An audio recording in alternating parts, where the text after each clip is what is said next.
हम अगले संडे और उससे अगले संडे 2 हफ्ते पवित्र आत्मा की भरपूरी के लिए मैं आपके लिए प्रार्थना करूंगा। अगले 2 संडे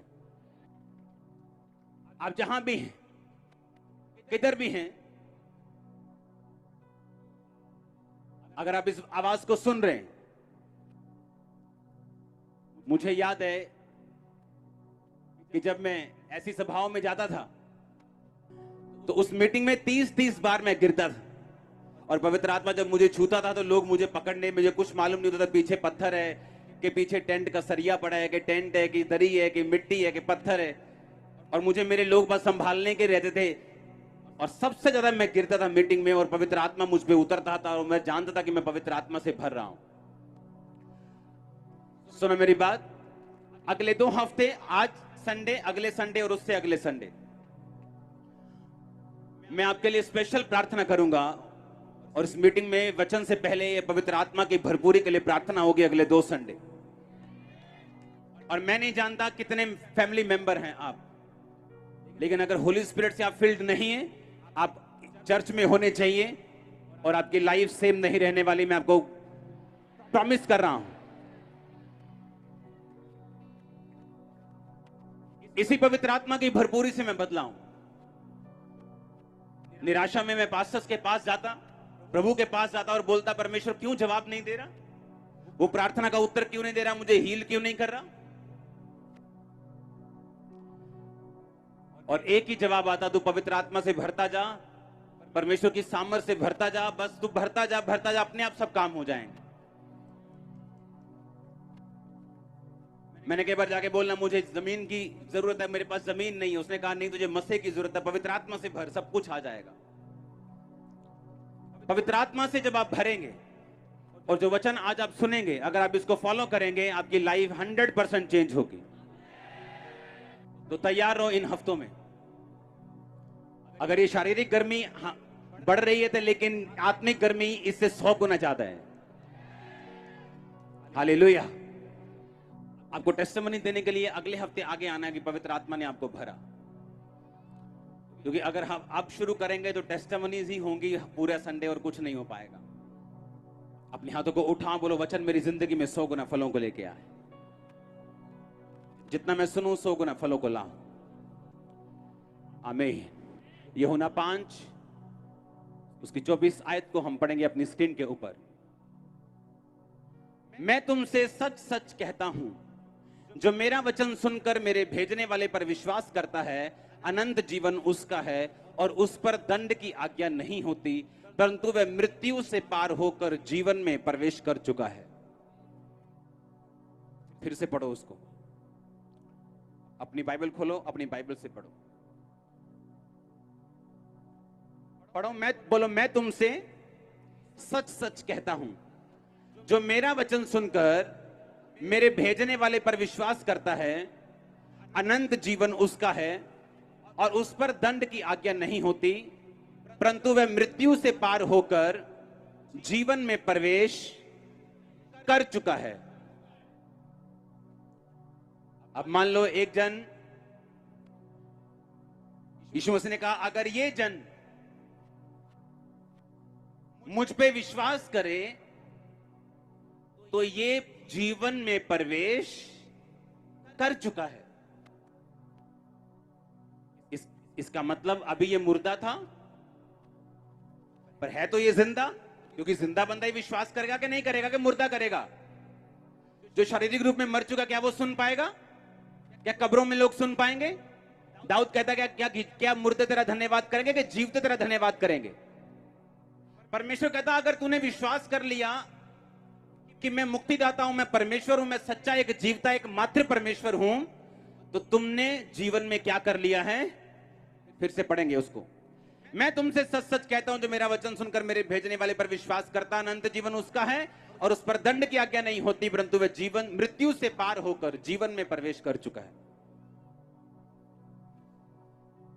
उसने कहा वो मृत्यु से पार होकर किस में प्रवेश कर चुका है? वो लाइफ में कहता प्रवेश कर चुका है। इसको बहुत ध्यान से समझना। इसका मतलब आप पहले मुर्दा थे, पर कहता अगर तुमने मुझ पे विश्वास कर लिया तो तुम मृत्यु से पार होकर तुम जीवन में प्रवेश कर चुके हो। अपने पड़ोसी को बोलो, मैं जीवन में प्रवेश कर चुका हूं, परमेश्वर का जीवन मुझ में है। अब मुझ में इंसान का खून नहीं, परमेश्वर का खून और डीएनए काम कर रहा है। सुनो ध्यान से, कहता जितनों ने मुझ पर विश्वास किया वो मृत्यु से पार होकर जीवन में प्रवेश कर चुके हैं। क्योंकि जब आदम ने पाप किया तो बाइबल कहती मृत्यु हर एक व्यक्ति के अंदर आई, पूरा संसार मृत्यु के नीचे कर दिया गया।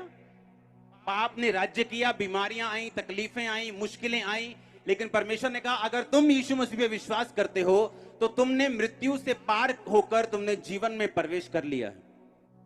यीशु मसीह ने मूसा को कहा, उसने कहा जा और इस रॉक को, इस पहाड़ को कमांड कर कि ये पानी दे, और बाइबल कहती परमेश्वर ने कहा वो पानी देगी और तुम अपने पशुओं समेत इसको पीना। पर मूसा गया और उसने 2 बार छड़ी मारी और पानी निकला, और परमेश्वर नाराज हुआ कि तुमने मेरी बात को क्यों नहीं सुना। यीशु मसीह एक जगह रास्ते पे जा रहे थे, बाइबल कहती परमेश्वर ने अंजीर का पेड़ देखा और कुछ पाने की, कुछ फल खाने की इच्छा से उसके पास गया, और जब फल नहीं थे परमेश्वर ने कहा आज के बाद तेरा फल कोई ना खाए। और बाइबल कहती जब शाम को चेले उधर से दोबारा गुजरे, अगले दिन दोबारा गुजरे, तो चेले हैरान हुए कि स्वामी जो पेड़ तूने श्राप देके दिया था जिस पेड़ को, वो सूख गया। और परमेश्वर ने कहा अगर तुम भी विश्वास करो, जो इस पेड़ से किया गया, अगर तुम पहाड़ से कहोगे उखड़ जा वो उखड़ जाएगा, अगर तुम इस पेड़ से कहोगे उखड़ के समुद्र में जाके लग जा तो ऐसा हो जाएगा, और कोई भी चीज तुम्हारे लिए इम्पॉसिबल नहीं होगी। अब दिक्कत कहां पे है? आज एक विश्वासी को यह नहीं पता कि मसीह में मेरी जिंदगी पहले क्या थी और अब क्या है। उसे लगता है कि मसीह में आने से पहले मुझे जनरेशनल श्राप थे, हमारी फैमिली में गरीबी का श्राप है, ये खत्म नहीं होता। कोई कहता है हमारी फैमिली में ये बीमारी का श्राप है, कोई कहता है हमारी फैमिली में डाइवोर्स का श्राप है, ये खत्म नहीं होता।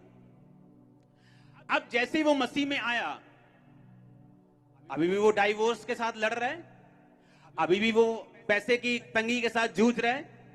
उससे ये मालूम नहीं होता कि फर्क क्या है कि मसीह में आने से पहले भी मेरी जिंदगी वैसी थी, बाद में मेरी जिंदगी वैसी है, तो फर्क क्या है। वो गवाहियां देख रहा है, वो गवाहियां सुन रहा है, उसकी जिंदगी में कुछ कुछ काम हो भी रहे हैं, लेकिन वो बड़ा ब्रेक थ्रू चाहता है, वो बड़ी बरकत चाहता है, वो बड़ा एक परमेश्वर का हाथ अपनी जिंदगी में देखना चाहता है। हाँ या ना? अब मैं बताता हूं वो देखना कैसे है आपने। बाइबल कहती है कि धार्मिकता के लिए मन से क्या किया जाता है और उद्धार के लिए मुंह से क्या किया जाता है। यानी सबसे पहले आपको परमेश्वर की दी गए जीवन का फायदा उठाने के लिए मन से क्या करना पड़ेगा कि यीशु मसीह क्या है? मुक्तिदाता, वो मेरा परमेश्वर है। मेरा सिर सिर्फ उसके सामने झुकेगा, अब मैं सिर्फ यीशु मसीह का हूं, मैं बपतिस्मा लूंगा, मैं पाप छोड़ूंगा, तो पहली लाइन पूरी हो गई। पर उसने कहा उद्धार के लिए, हीलिंग के लिए, मुक्ति के लिए, छुटकारे के लिए, शारीरिक छुटकारे के लिए, फाइनेंशियल छुटकारे के लिए तुम्हें मुंह से क्या करना पड़ेगा? अंगीकार करना पड़ेगा। वहां इस दूसरी लाइन को बहुत सारे मसीह लोग पूरा नहीं कर पाते। वो विश्वास तो करते हैं, बपतिस्मा तो ले लिया, लेकिन उन्हें अब ये नहीं मालूम कि उद्धार के लिए यानी शारीरिक छुटकारे के लिए, दुनियावी छुटकारे के लिए, दुनियावी कर्सेस से, श्रापों से आजाद होने के लिए मुझे अपने मुंह से अंगीकार करना पड़ेगा। बार बार डाइवोर्स का होना, उससे पार होकर मैं जीवन में प्रवेश कर चुका हूं। अब सुबह जब मैं उठूंगा, मैं वो नहीं देखूंगा जो मेरी जिंदगी में घट रहा है या जिस सिचुएशन से मैं गुजर रहा हूं, क्योंकि बाइबल कहती है कि जब तक तू अंगीकार नहीं करेगा जो पहले से हो चुका। परमेश्वर कहता अंगीकार का मतलब है होमोलोगियो, जिसका मतलब है कि जो कुछ प्रभु पहले से कर चुका है उसके विषय में थैंक्स करना। अब जब मैं सुबह उठूंगा, मैं कहूंगा परमेश्वर तेरा धन्यवाद हो क्योंकि मैं जीवन में प्रवेश कर चुका हूं और ये जीवन मेरी शादी में काम कर रहा है, लेकिन अगर मैं सुबह उठूंगा और परमेश्वर को बोलूंगा, परमेश्वर मेरा चौथा भी डिवोर्स हो गया, कुछ नहीं होगा। वो पांचवा भी होगा, छठा भी होगा। क्यों? क्योंकि उद्धार किससे निकलेगा? मुंह से। वो तो आपने करप्ट कर लिया। आप ऊपर देख रहे हैं उद्धार उतरेगा, उद्धार उतरेगा। हार दे चुका हूं, क्रूस पे चेक कर। मैं कह चुका हूं सब कुछ पूरा। क्रूस पर आखिरी शब्द प्रभु के क्या थे? सब कुछ। और बाइबल कहती सब कुछ पूरा मतलब तेरे उद्धार का काम क्या कर दिया? प्रभु ने पूरा कर दिया। और वो मारा गया और जी उठा, और अब तो वो एंजॉय कर रहे हैं, अपने बाप के दाहिने हाथ बैठे हैं। कलीसिया के लिए उसने कुछ नहीं करना। कलीसिया को यह देखना होगा कि मुझे शारीरिक उद्धार की अगर मान लो हीलिंग की जरूरत है, मैं पहले वचन समझूंगा कि परमेश्वर कहता है मैंने मृत्यु से पार होकर जीवन में प्रवेश कर लिया है। अब जब मैं सुबह उठूंगा, मैं ये जानता हूं कि मेरे मुंह में क्या है? अब जीवन है। पहले मैं मृत्यु में था, लेकिन अब मैं जीवन में हूं। मेरे मुंह में ताकत है, मेरे अंगीकार में ताकत है। मैं सुबह उठूंगा और बोलूंगा परमेश्वर तेरे कोड़े खाने से मैं चंगा हो चुका हूं। मैं तेरा थैंक्स करता हूं कि तूने मुझे चंगा किया और मैं जीवन में प्रवेश कर चुका हूं। और तेरा ये जीवन मेरी हड्डियों में काम कर रहा है, तेरा ये जीवन मेरे पेट में काम कर रहा है, तेरा ये जीवन मेरे सिर में काम कर रहा है, तेरा ये जीवन मेरे लीवर में, मेरी किडनियों में, मेरे हार्ट में, मेरे लंग्स में, मेरे ब्रेन में, मेरी आंखों में। आप मेरी बात समझ रहे कि नहीं?